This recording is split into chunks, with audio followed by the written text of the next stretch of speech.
Olá pessoal, tudo bem com vocês? Bom dia, boa tarde, boa noite.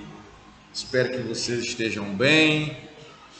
Essa é mais uma aula gravada do sétimo ano de História, obedecendo à base curricular de História.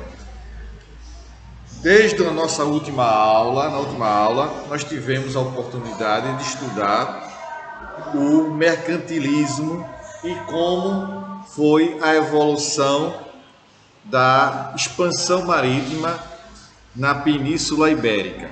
A gente sabe muito bem, retrocedendo um pouquinho, relembrando com você um pouquinho, que esse movimento ele foi muito importante. Por quê? Porque com esse movimento da expansão marítima vai surgir a intenção de portugueses e espanhóis em virem para a América. A intenção, o desejo de descobrir novas terras. E isso vai ocasionar o descobrimento do Brasil, por exemplo, não é? Vamos perceber de que maneira isso estava sendo exposto, colocado. E percebemos ali que o interesse português, nada mais, nada menos, era usufruir, utilizar, não é? Sugar todas as riquezas que o Brasil, pela sua diversidade, não é, de cultura, principalmente da agricultura inicialmente, e depois, com o passar do tempo, de ouro e de prata, vai fazer com que o interesse português e espanhol pela América em si aumente. No caso português, no caso brasileiro, específico brasileiro, não é? Pois vocês sabem muito bem que nós somos o único país da América que fala português.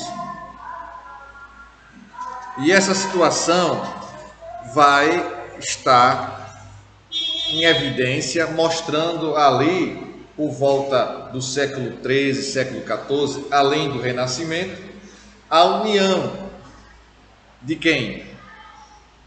Da burguesia e do regime absolutista, para que esse desejo de navegações, esse intuito, esse objetivo, né, esse interesse em buscar a forma de explorar outras regiões, pudesse evidenciar e trazer lucros, tanto para os burgueses quanto para as monarquias, o regime absolutista.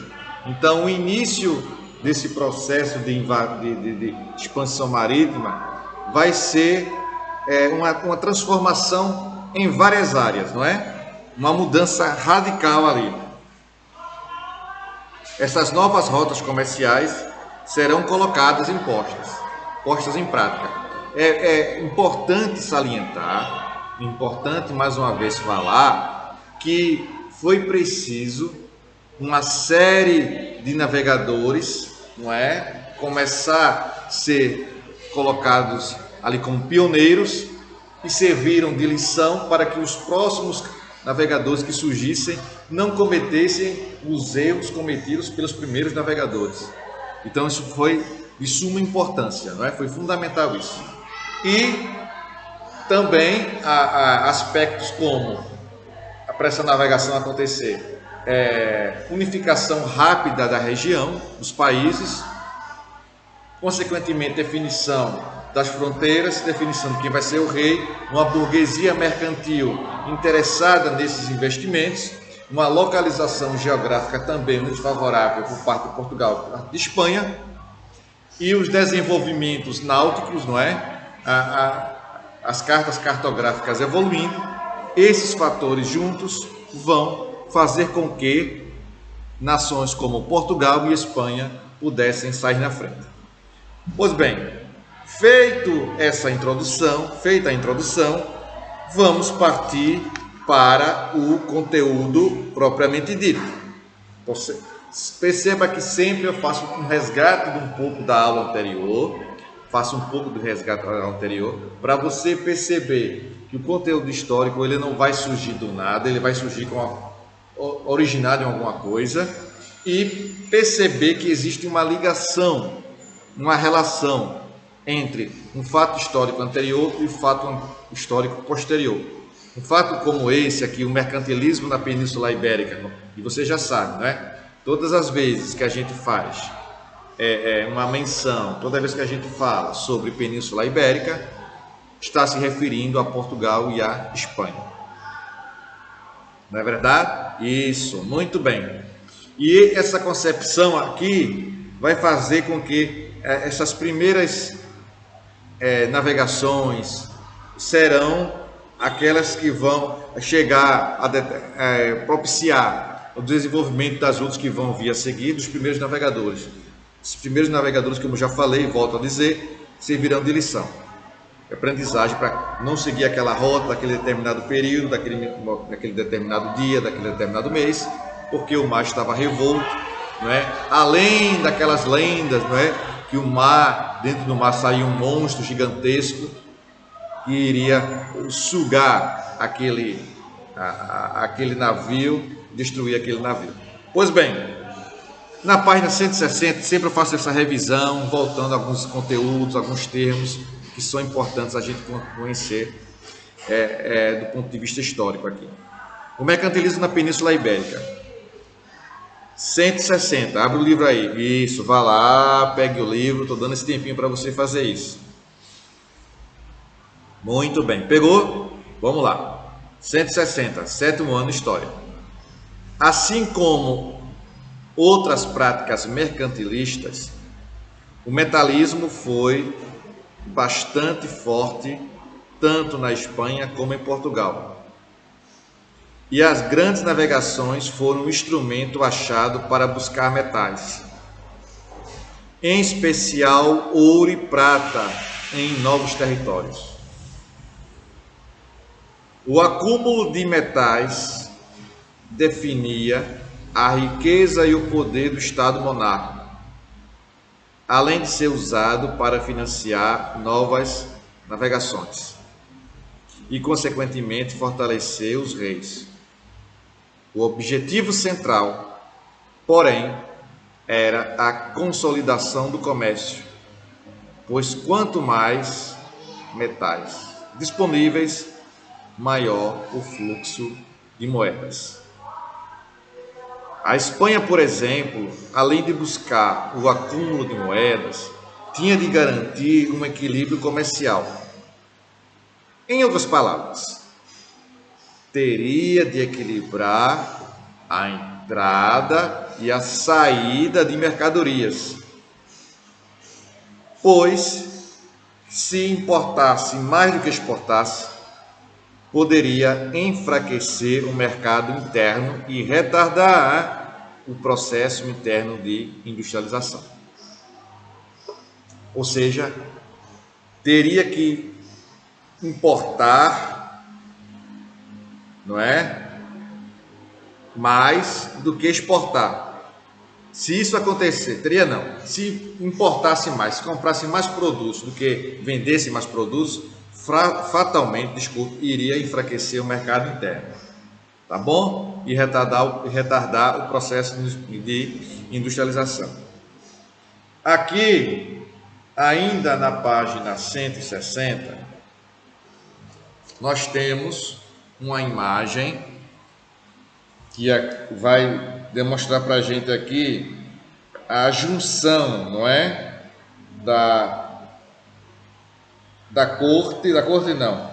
Do reino aqui, com esses homens com armaduras, no finalzinho lá do século 13, 14, 15, e embaixo os nativos, não é?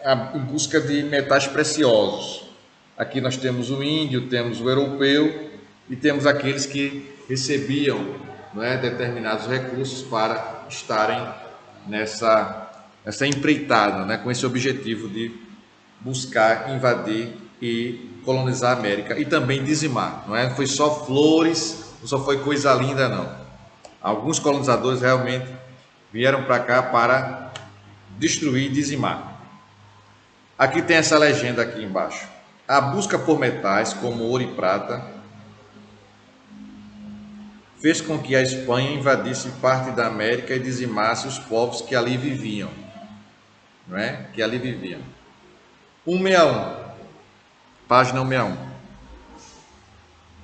Já Portugal tinha o objetivo de acumular metais para a cunhagem de moedas a fim de facilitar as relações comerciais, o que acirrou, ou seja, o que aumentou bastante a disputa com a Espanha pelo controle das novas terras, cheia de riquezas minerais.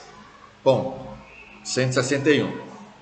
Por isso, a partir do século XVI, foram firmados diversos tratados entre os países. Com o tempo, Portugal passou a estabelecer controle de forma mais intensa com a implementação de um sistema colonial em que as terras conquistadas seriam suas colônias de exploração. O Brasil, olha aí, aquilo que a gente começa a perceber, que o Brasil foi vivenciado aqui uma colonização de exploração. Não houve nada aqui em relação à situação de povoamento. Os portugueses queriam tão somente explorar as nossas terras, né? Seriam suas colônias de exploração. O Brasil foi um claro exemplo disso. Na segunda metade do século XVI, Portugal explorava o pau-brasil. Quando é a segunda metade do século XVI? Isso, a partir de 1560. Árvore da qual os europeus extraíam uma tintura vermelha para tingir roupas. Mas essa prática só era boa para a metrópole, no caso Portugal, que lucrava com a exploração, enquanto que a colônia perdia seus recursos. Tanto portugueses quanto espanhóis,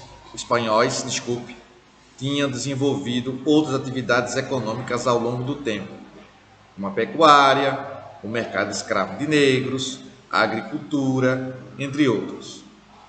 Aos poucos, o colonialismo se tornou um modelo econômico muito forte, o que possibilitou a Portugal e a Espanha se converterem em duas das maiores potências econômicas do mundo no século XVI. Tá bom? Aqui no nosso livro nós temos aquele item já conhecido, que é praticando conhecimento, ainda na página 161. Diz assim a primeira questão: a transição do feudalismo para o comércio marítimo fez surgir um novo modelo econômico, o mercantilismo. Defina-o. A resposta: o mercantilismo é um modelo econômico baseado num conjunto de ideias e práticas econômicas cuja base era a acumulação, juntar metais preciosos. Uma outra característica desse mercantilismo é uma balança comercial favorável. O que é uma balança comercial favorável, professor? É quando você vende mais do que você compra. A grosso modo é isso. Vender mais do que você comprar produtos. Balança comercial favorável, vírgula. Protecionismo econômico e intervenção do Estado monárquico na economia. Aí vem uma pergunta: professor, o que significa aí esse Estado monárquico? Esse Estado monárquico significa que o rei é o todo-poderoso, isso, que tem o poder, tá bom?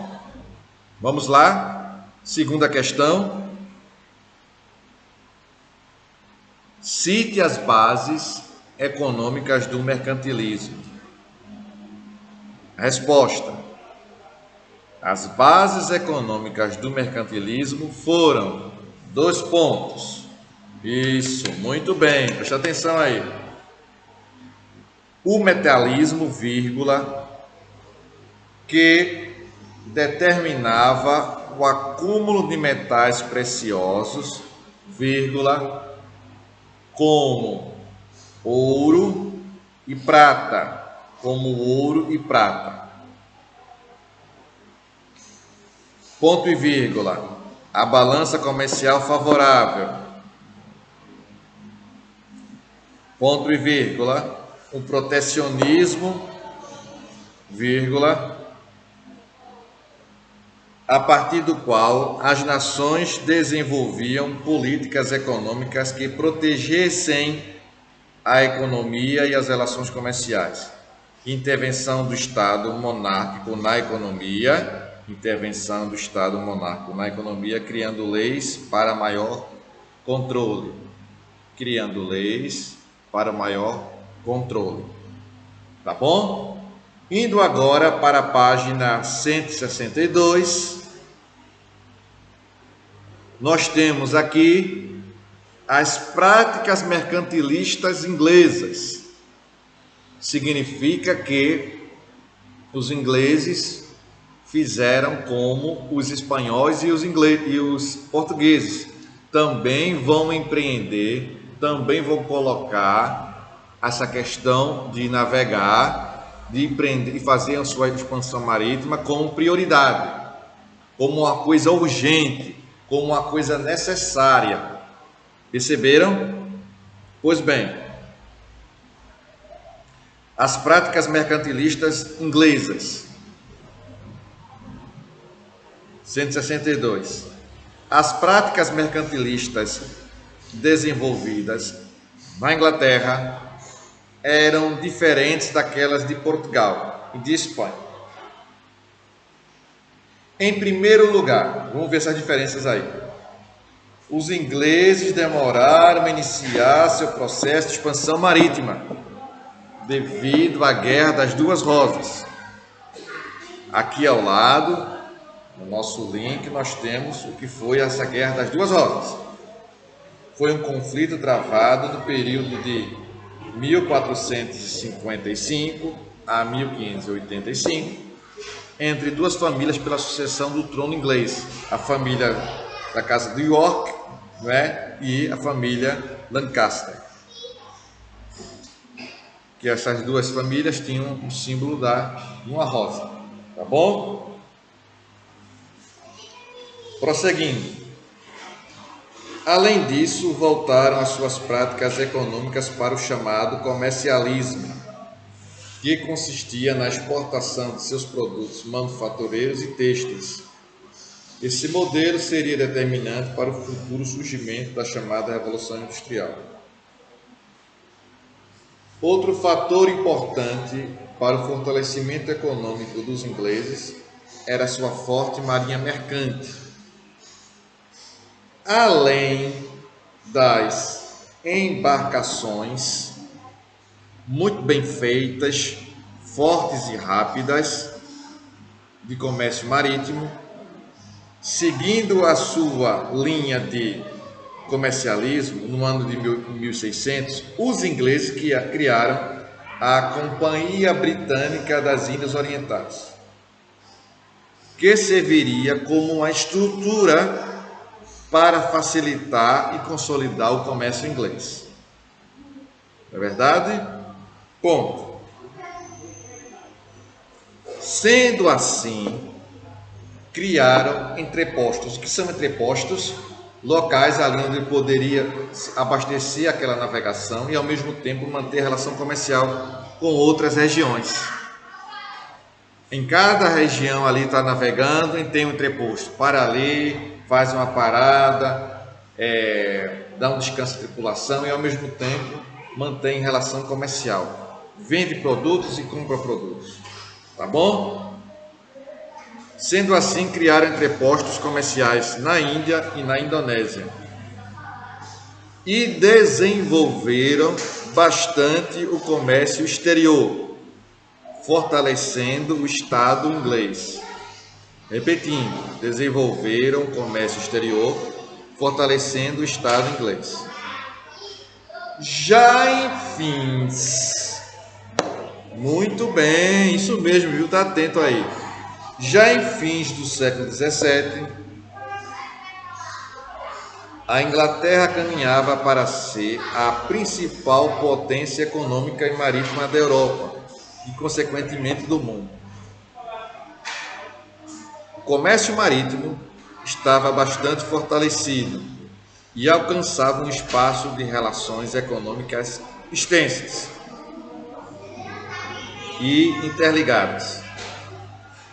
Para manter esse controle da Inglaterra e fazer dela a principal potência econômica da Europa do século XVII, duas medidas foram tomadas. Veja bem, eles quem, professor? Muito bem, meu querido, minha querida. Os ingleses demoraram um pouco a entrar no ramo das navegações. E essa demora foi dita agora há pouco, foi justificada pela Guerra das Duas Rosas, também guerra entre os Lancaster e os Yorks, das Duas Rosas, que representavam as Duas Rosas, a família York, a dinastia da casa do brasão do York e de Lancaster. E aí, isso fez com que a Inglaterra demorasse a entrar nesse ramo que era muito próspero naquela época. Mas antes disso, eles tiveram que tomar duas atitudes. Dois atos foram colocados em prática. O primeiro ato de navegação, ainda na página 163, foi elaborado por Oliver Cromwell. Você, aluno do sétimo ano, lembra dessa situação em que o rei inglês perde o poder, há uma conjuntura política favorável que Oliver Cromwell fica ali e consegue se introduzir e consegue ser o governante inglês, o Lorde Protetor, não é? Aqui na página 163, nós temos ainda falando sobre isso. Diz assim: consistia na obrigação de todos os produtos serem transportados em navios ingleses. Em outras palavras, o comércio estabelecido com colônias africanas, asiáticas e americanas estaria sob o controle dos ingleses, pois as nações teriam de pagar taxas e tributos para usar as embarcações inglesas. Os estados que se recusassem a usar os navios ingleses eram atacados, pilhados e afundados pela marinha mercante inglesa. Veja aí, né? Então, o comércio com as colônias, não é, africana, asiática e americana estaria sob domínio inglês, e essas nações teriam que pagar taxas à Inglaterra. Esse é o primeiro ato. Vamos para o segundo ato. Em 1660, mais um ato de navegação foi criado. Mesmo com a obrigação de transportar seus produtos em navios ingleses, em muitas situações, as monarquias absolutas europeias conseguiram evitar isso. Sendo assim, o segundo ato obrigava as embarcações a terem um capitão de nacionalidade inglesa e 70% da tripulação deveria ser constituída por ingleses. Tá bom? Na página 164, nós temos a prática mercantilista de duas nações. A prática mercantilista francesa e a prática mercantilista holandesa. No caso da holandesa, vai ter uma relação, uma influência com a nossa colonização. Por quê? Porque os holandeses vão se organizar, não é, fortemente do ponto de vista militar, vão conseguir independência em relação aos espanhóis, e como lá nas primeiras décadas do século XVII os holandeses eram distribuidores do açúcar pela Europa através do porto de Amsterdã, isso vai fazer com que a Holanda esteja em um patamar acima, uma nação organizada que prosperou rapidamente. Conseguiu a independência em relação à Espanha e prosperou economicamente. Criou, inclusive, a Holanda, duas companhias, não é? A Companhia das Índias Ocidentais e Orientais. Nos primeiros anos do século XVII. Então, essas duas colônias foram colocadas na prática para buscar desenvolvimento para o reino holandês, para o governo holandês. Nesse momento aí você observa uma junção, um trabalho de parceria, muito bem, viu? Parabéns! De parceria entre quem, professor? Entre a burguesia holandesa e o governo holandês, para ir para outras regiões, buscar as riquezas e as matérias-primas que as outras regiões de outros países poderiam oferecer. Não é isso? Pronto. Dito isto, vamos para a página 164, que diz assim: as práticas mercantilistas francesa e holandesa. A França procurou desenvolver a industrialização manufatureira como base de sua economia. Essa prática recebeu o nome de cobertismo. Essa prática aí, não é? De procurar desenvolver a indústria manufatureira é uma prática de incentivar o processo de industrialização, utilização de máquinas, uso manual dessas máquinas aí. Essa prática recebeu o nome de cobertismo, em referência ao ministro das Finanças francesas do governo de Luís XIV, Jean-Baptiste Colbert. Os principais produtos manufatureiros eram tecidos de luxo, malhas, tapeçarias, porcelanas e objetos de vidro. O país usou de protecionismo econômico para fortalecer a indústria manufatureira interna, bem como evitou que os franceses importassem mais do que exportassem.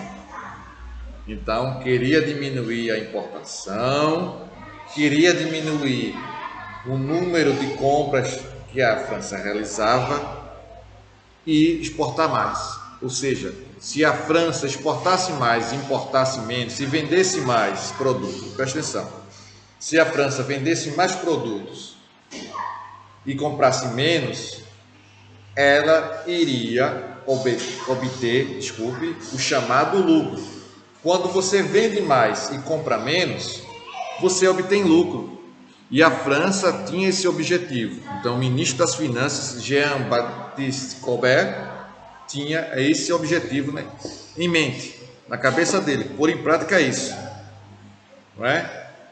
E nós temos aqui esta situação posta da prática mercantilista francesa, não é? Que nós iremos aprofundá-la nas próximas aulas e vamos também mencionar, explicar para vocês a política mercantilista holandesa. Como eu falei anteriormente, vai possuir uma relação intensa com o Brasil e com Pernambuco. Tá bom? Bem, pessoal, eu estou concluindo essa aula, acreditando que você tenha absorvido o conhecimento, não é? Que você Se tiver qualquer dúvida, me procure pelo aplicativo, que estarei aqui à disposição de todos vocês.